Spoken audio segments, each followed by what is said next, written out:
This is another monologue by Mariette Edgar. It's called The Hole in the Ark.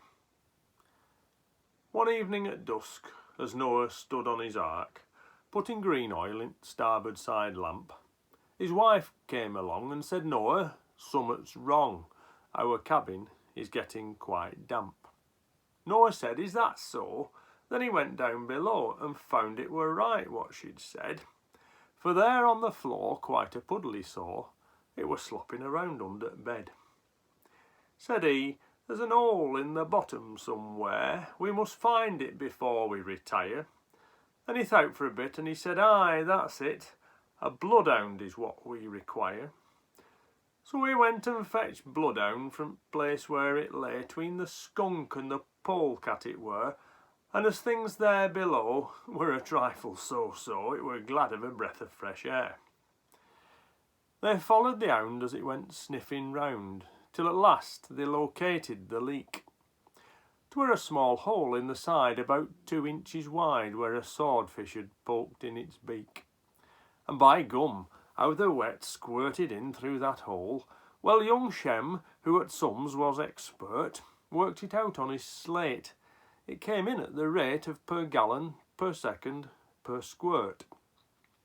The bloodhound tried hard to keep water in check by lapping it up with his tongue, but it came in so fast through that hole that at last he shoved in his nose for a bung. The poor faithful hound, he were very near drowned. They dragged him away none too soon, but the stream as it rose pushed its way up its nose and blew him up like a balloon. And then Mrs. Noah shoved her elbow at the hole and said, it's stopped, I believe," but then found very soon that she'd altered her tune, for the water had got up her sleeve. When she saw as her elbow weren't doing much good, she said to Noah, "I've an idea. You sit on the leak, and by the end of the week, there's no knowing, weather might clear." Noah didn't think much to this notion at all, but reckoned he'd give it a try. On the hole he flopped, and the leaking all stopped, and all, except him, were quite dry.